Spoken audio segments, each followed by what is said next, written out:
అన్ని అప్పటి CM YS Jaganmohan Reddy ఆపేశారని ఏపీ ప్రభుత్వ వర్గాలు చాలా క్లియర్గా తేల్చేస్తున్నాయి. తన ఒత్తిడితోనే ఈ పథకం నిర్మాణాన్ని ఆంధ్రప్రదేశ్ ముఖ్యమంత్రి చంద్రబాబు నిలిపివేశారంటూ తెలంగాణ శాసనసభలో తెలంగాణ సీఎం రేవంత్ రెడ్డి చేసినటువంటి వ్యాఖ్యలను తోసిపుచ్చాయి. ఆయన వ్యాఖ్యలపై వాస్తవాలేంటో ప్రజల ముందుంచాయి.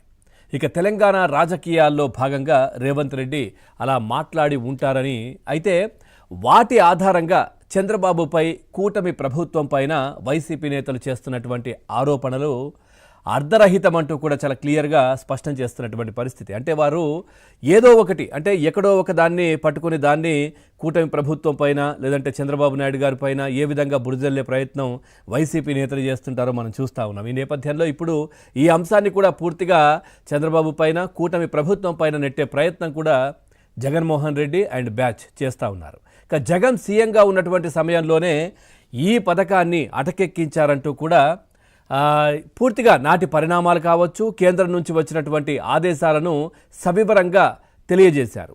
అట్లాగే నిన్న నీటిపారుదల శాఖ మంత్రి కూడా మాట్లాడుతూ అబద్ధాలు, అభూత కల్పనలు, అవినీతి, స్కామ్లు, కుంభకోణాలకు ప్యాంటు చొక్కా తొడిగితే వైఎస్ జగన్మోహన్ రెడ్డి అవుతారని జల వనరుల మంత్రి నిమ్మల రామనాయుడు కూడా నిన్న ఎద్దేవా చేశారు. వారు కూడా మీడియా ముఖంగా మాట్లాడారు.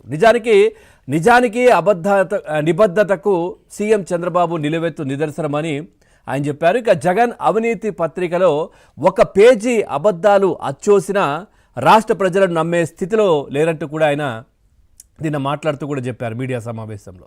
ఇక రాష్ట్ర చరిత్రలో ఇటు రాయలసీమకు ఏ ముఖ్యమంత్రి చేయనంత ద్రోహం జగన్ చేశారంటూ కూడా చెప్పారు. ఇక రాయలసీమ ఎత్తిపోతల పథకానికి 2020 మే 5వ తేదీన ఆమోద ముద్ర వేసి అదే ఏడాది అక్టోబర్ 29వ తేదీన ఎన్జిటిలో నిలిపివేత ఉత్తర్వులు వచ్చేలా చేశారంటూ కూడా మాట్లాడారు. ఇక రాయలసీమ నీటి ప్రాజెక్టులకు జగన్ తన 5 ఏళ్ల ఏలుబడిలో పట్టించుకోలేదు, హంద్రీనివాకు ₹1 కూడా కేటాయించలేదంటూ కూడా మాట్లాడారు. ఇక సముద్రంలోకి ఏటా 3000 టీఎంసీలు వృధాగా పోతున్నా గోదావరి జలాల్లో 200 టీఎంసీలు వాడుకుంటే తెలంగాణకు అభ్యంతరం ఏంటి అంటూ కూడా ఆయన మాట్లాడారు. ఇక తెలంగాణ రాష్ట్ర వివాదాలను ఆంధ్రప్రదేశ్లోకి చొప్పించి వైసీపీ రాజకీయ లబ్ధి పొందాలనుకుంటోందని ఆయన ఆగ్రహం వ్యక్తం చేశారు.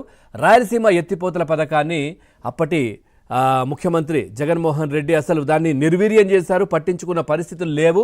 సో ఆ తర్వాత ఎన్జిటి అనుమతుల కోసం 3 సంవత్సరాలు వాళ్ళ అధికారంలో ఉన్నప్పటికీ కూడా జగన్మోహన్ రెడ్డి అసలు ప్రయత్నమే చేయలేదు అంటూ కూడా వారు మాట్లాడినటువంటి పరిస్థితి. అట్లాగే సీమ ఎత్తిపోతల పథకాన్ని జగన్ ఎందుకు పూర్తి చేయలేదంటూ కూడా వారు మాట్లాడుతూ ఉన్నారు. ఏదైతే 102 ప్రాజెక్టులను జగన్ ఆపేశారంటూ కూడా చాలా క్లియర్గా ఆధారాలతో పాటు చెప్తున్నటువంటి పరిస్థితి. సో ఈ అంశానికి సంబంధించి మనం చర్చలోకి వెళ్దాం. చర్చలో పాల్గొంటున్నారు TDP party senior leader Malyadri గారు. సార్ నమస్కారం. అదేవిధంగా ఇటు